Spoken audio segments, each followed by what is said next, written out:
Hey guys, so I work at a grocery store, and I think it's really important to see the side that we're seeing. Um, so obviously the first week that hit, it was mostly when it wasn't so much announced, but there were whispers and stuff saying like, oh, you should be prepared for 14 days. And it was a very busy weekend for us. And only a couple people came with full cards. They're like, yeah, I'm preparing. And a bunch of us were a bit thrown off. The following week, it toned down a bit. There were a couple people grabbing cases of water. It was fine. By the third weekend, well, safe to say, there's a normal busy Sunday. There's Thanksgiving, Christmas, any type of holidays. And then the first week was we broke a little bit of our usual holiday numbers. So by the third week was when the panic began. People buying way too much stuff every day. Shelves were completely empty. Everything was gone by halfway of the day. And those numbers were, well, double of our holidays. And that's because we sold everything off the shelf.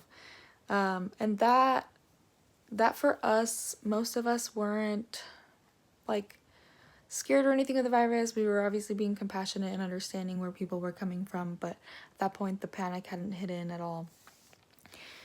Now, probably about the fourth weekend in, with all these, I'm in California, all these lockdowns per se.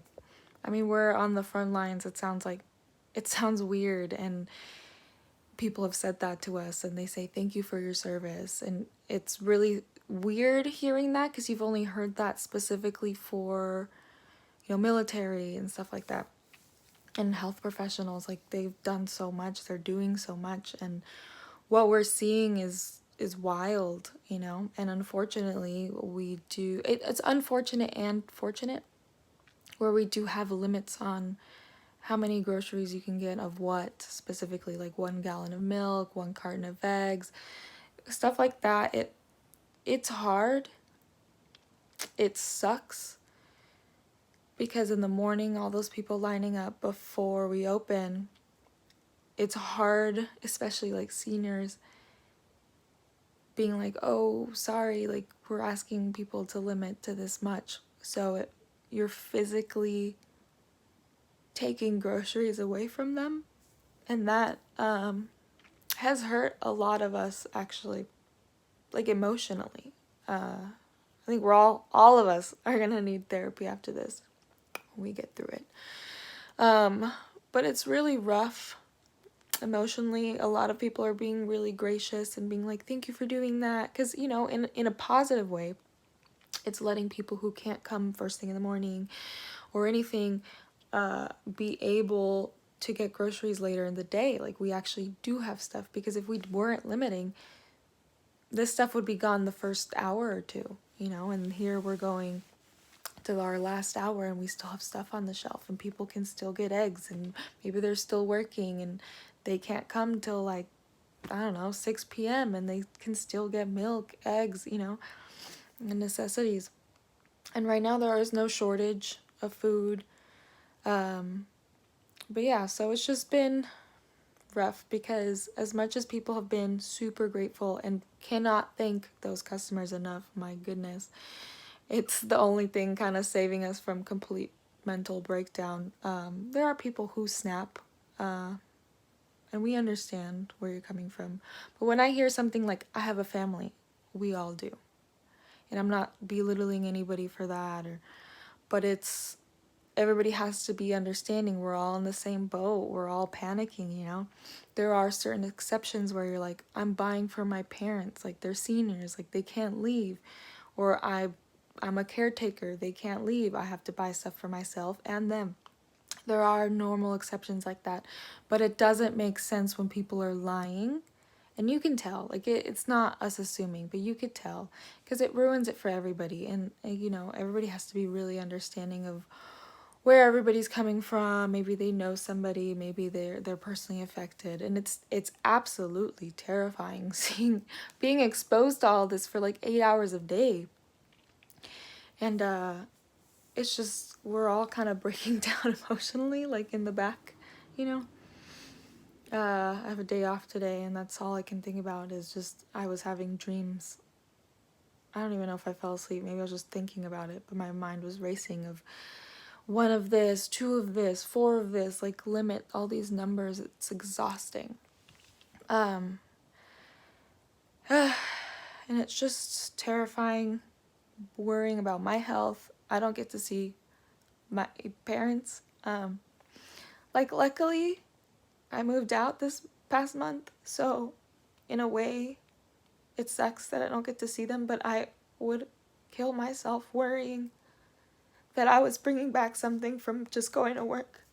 And I know a lot of people, some of my coworkers, some of my closest friends, they're getting this stuff from home. Like, they don't live with their family, they live with roommates, and the roommates are being nasty. And I get they're scared, but you don't have to make somebody feel unwelcome in their own home. She's taking her precautions. She's changing when she gets home, washing her hands, taking a shower, stuff like that. And to have, you know, your roommates who you think you were your friends to like isolate you like that.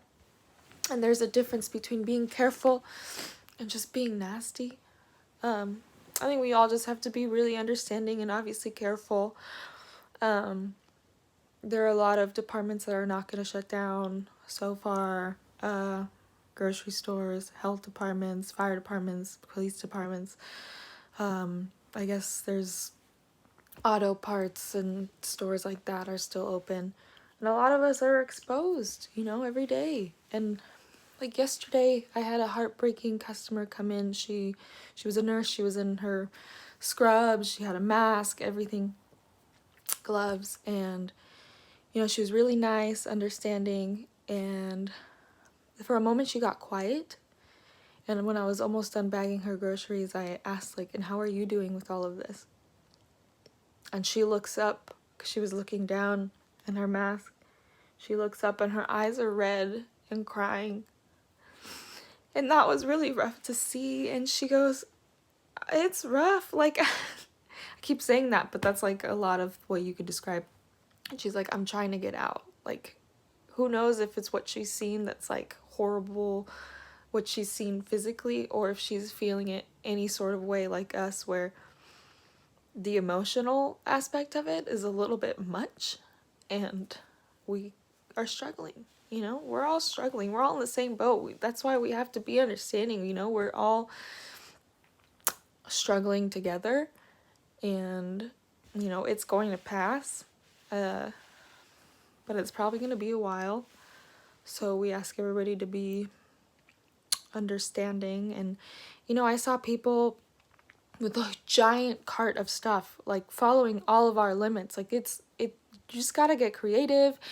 We're all gonna be great cooks after this. Like, there was no limits on wine, like stuff like that, you know. But it's a lot. But that's just what we're seeing on the end of a grocery store employee. So if you have to go out to buy groceries, just be understanding, patient. We're doing our best, an absolute best. We're trying to keep smiles on our faces. Just remember, you know, we're being affected too. Like, I can't see my family.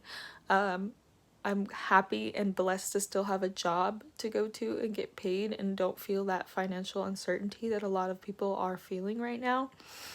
But everybody just needs to be patient, kind, understanding, and it'll pass. Thank you.